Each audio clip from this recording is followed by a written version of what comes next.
2025년 들어서 무려 500%, 그리고 지난 9월 한 달 동안만 해도 50% 이상 급등한 주식이 있습니다. 바로 그 핵 에너지 기술 기업 오클로 이야기인데요. 오늘 이 시간에는 이 오클로 주가가 왜 이렇게 놀라운 상승세를 보였는지, 그 배경엔 또 뭐가 있는지 한번 깊이 파고들어 보겠습니다. 이게 뭐랄까, 단순히 시장 분위기를 탄 걸까요? 아니면 진짜 뭔가 확실한 성장 동력이 있는 걸까요? 여러분과 함께 한번 그 실체를 파악해보죠. 네, 오클로, 그 오로라라고 불리는 소형 모듈형 고속 핵분열 원자로, 이걸 개발 중인 회사죠. 목표는 명확해요. 기존 원자력 발전의 어떤 단점들, 건설 기간이나 비용 문제 같은 것들을 해결하면서 좀 안정적이고 경제적인, 그러면서도 깨끗한 에너지를 필요한 곳에 딱 맞게 공급하겠다, 이런 겁니다. 특히 최근에 미국 정부가 원자력 에너지 부활, 여기 아주 강력하게 드라이브를 걸면서 오클로 같은 이런 차세대 기술 기업들이 큰 주목을 받고 있어요. 오늘 그 구체적인 맥락이랑 오클로만의 차별점, 이런 것들을 좀 자세히 짚어보겠습니다. 좋습니다. 그럼 가장 먼저 눈에 띄는 건 역시 정부 정책의 변화, 이거겠죠.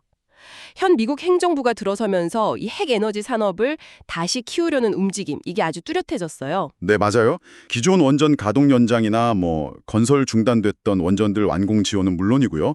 아예 새로운 원자로 건설을 장려하고 있죠.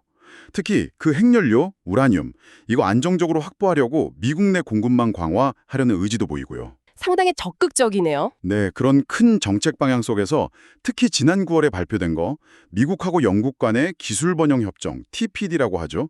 이게 좀 주목할 만한 이정표예요. 이 협정에서 인공지능, 양자 컴퓨팅, 이거랑 같이 핵에너지가 핵심 협력 분야로 딱 명시됐거든요. 넘어서는 게 수십억 달러 규모의 구체적인 투자 계획, 심지어 목표 시한까지 딱 설정을 했기 때문입니다. 구체적인 목표라면 예를 들어 어떤 것들이 있을까요? 양국이 이 원자력 부지 인허가 절차 있잖아요. 이걸 대폭 간소화하고 속도를 내기로 했고요.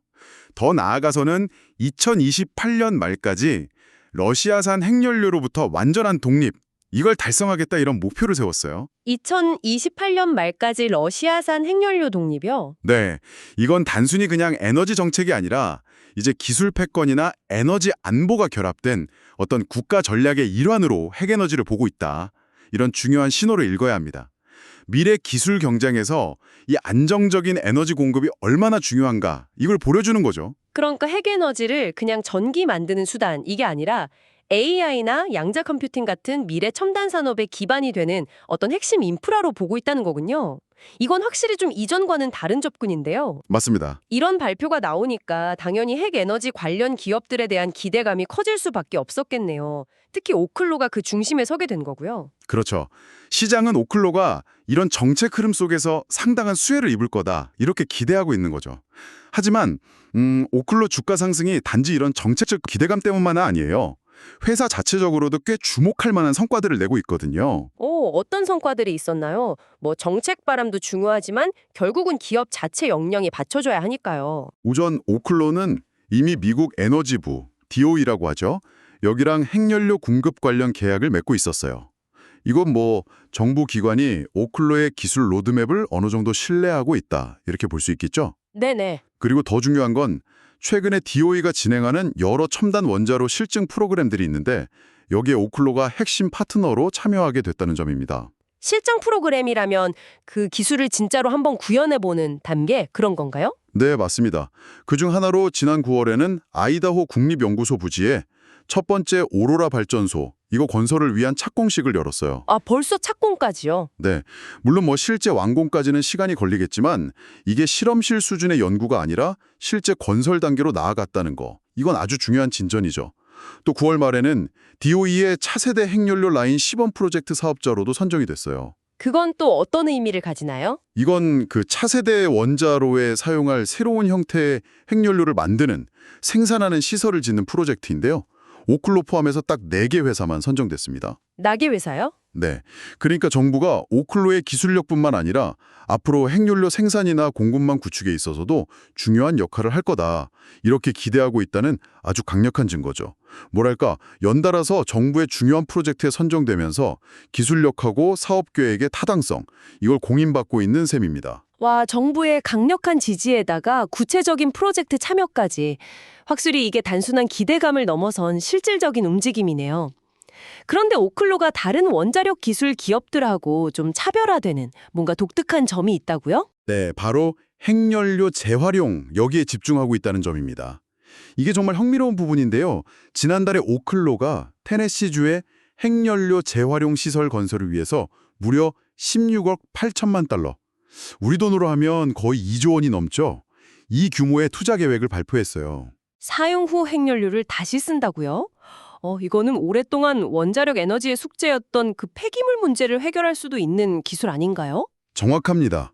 오클로는 미국 최대 공공전력 회사 중 하나인 테네시강 유역개발청, TVA라고 하죠. 여기랑 손을 잡았어요. TVA가 기존 원전에서 쓰고 남은 핵연료를 오클로가 가져와서 재활용하고 이 재활용된 연료를 다시 오클로의 오로라 원자로에 쓰겠다. 이런 구상입니다. 오, 더 나아가서는 이렇게 생산한 전력을 다시 TVA에 판매하는 방안까지 모색하고 있어요.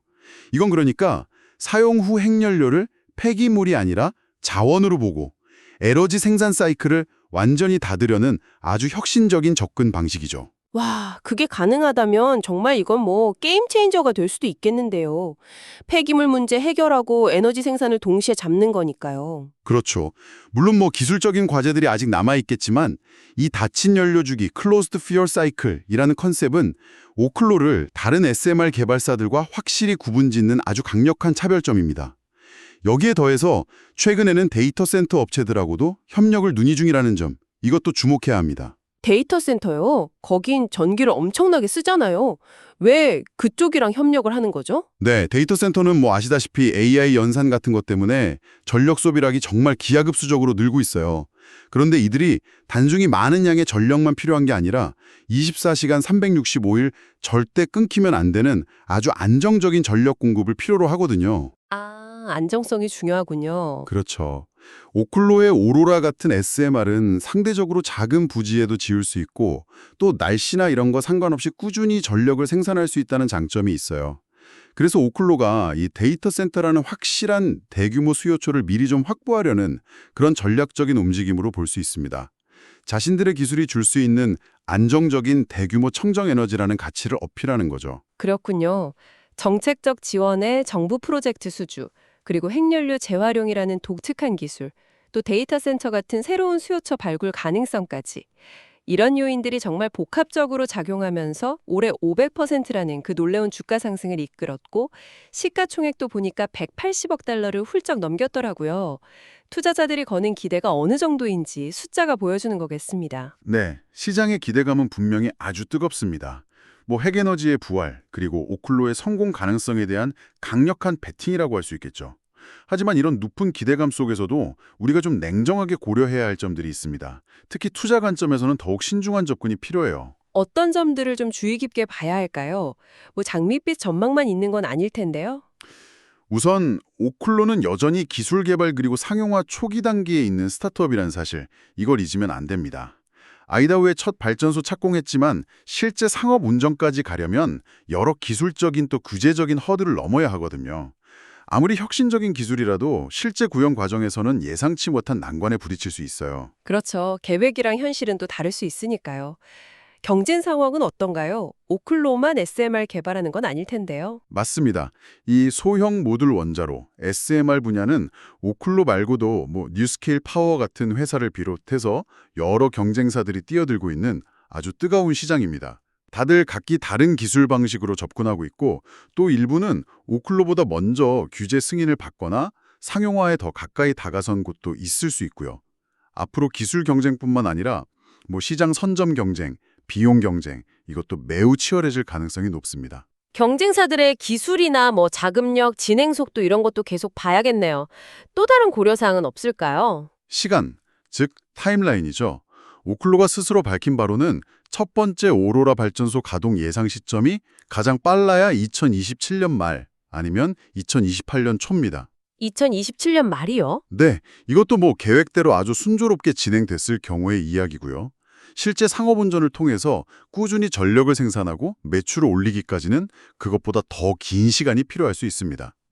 그러니까 기술 개발 성공하고 실제 돈을 버는 비즈니스 사이에는 분명히 시간적인 간극이 존재한다. 이 점을 인지해야 합니다. 2027년 말이라 해도 아직 3년 이상 남았네요. 그 사이에 또 시장 상황이나 정책이 어떻게 변할지도 모르는 거고요. 그리고 이게 아마 가장 중요한 포인트일 수도 있는데 오클로의 최종 사업 모델을 이해하는 겁니다. 오클로는 원자력 발전소를 직접 지어서 운영하고 거기서 생산된 전력을 장기 계약을 통해서 판매하는 걸 목표로 해요. 이게 비유하자면 커피 머신을 아주 기가 막히게 잘 만들었다고 해서 바로 돈을 버는 게 아니잖아요. 그 커피 머신으로 내린 커피를 사줄 카페나 소비자를 많이 확보해야 하는 것과 비슷합니다. 아하, 발전소 완공이 끝이 아니라는 말씀이시군요. 네, 발전소를 성공적으로 짓는 것과는 또 별개로 생산된 전력을 안정적으로 사줄 고객, 예를 들면 전력회사나 대규모 공장, 데이터 센터 같은 곳들, 이런 곳과 장기적인 전력 구매 계약, PPA라고 하죠. 이걸 체결해야만 실질적인 수익이 발생하는 겁니다. TBA와의 협력은 물론 좋은 시작이지만 앞으로 더 많은 고객 확보가 사업 성공의 핵심 열쇠가 될 거예요. 기술적 성공이 반드시 사업적 성공으로 바로 이어지는 건 아니다. 이 점을 명심해야 합니다. 네, 오늘은 오클로 주가 급등의 배경을 정말 깊이 있게 한번 파헤쳐 갔습니다. 미국 정부의 강력한 핵에너지 드라이브라는 어떤 거시적인 흐름 속에서 DOE 프로젝트 수주라던가 핵연료 재활용이라는 혁신적인 시도, 그리고 데이터 센터와의 협력 가능성 같은 오클로 자체의 구체적인 성과와 잠재력이 결합된 결과다. 이렇게 분석해 볼 수 있겠네요. 시장의 기대가 정말 얼마나 큰지 실감할 수 있었습니다. 맞습니다. 엄청난 잠재력을 가진 기술이고 또 시장의 관심도 뜨거운 건 분명하지만 동시에 첫 발전소 가동까지 남은 시간, 또 치열한 경쟁 환경, 그리고 실제 전력 판매 계약 확보라는 현실적인 과제들도 안고 있죠. 기술 개발과 상업화 사이에 그 죽음의 계곡을 성공적으로 건너는 것, 이게 오클로에게 주어진 가장 큰 숙제일 겁니다. 여기서 마지막으로 여러분께 한번 생각해 볼 질문을 던지고 싶습니다.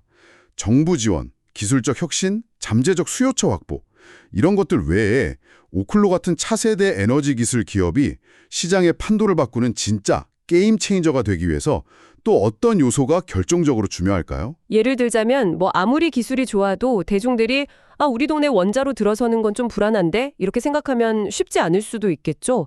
그런 기술에 대한 사회적 수용성 문제 이런 걸까요? 바로 그런 점들입니다. 사회적 수용성 문제도 있고요. 혹은 기존의 그 복잡한 전력망 시스템하고 어떻게 좀 매끄럽게 통합될 수 있을지 이런 문제도 있겠죠. 또는 앞으로 더 많아질 경쟁사들하고 비교했을 때 지속 가능한 경쟁 우위를 어떻게 확보하고 유지할 것인가 이런 전략적인 고민 같은 것들 말입니다. 미래 에너지 기술이 우리에게 보여주는 그런 밝은 약속과 그것이 실제 우리 삶과 산업에 자리 잡기까지 넘어야 할 현실적인 장벽들, 그 사이의 관계에 대해 한번 깊이 생각해 보시면 어떨까 합니다.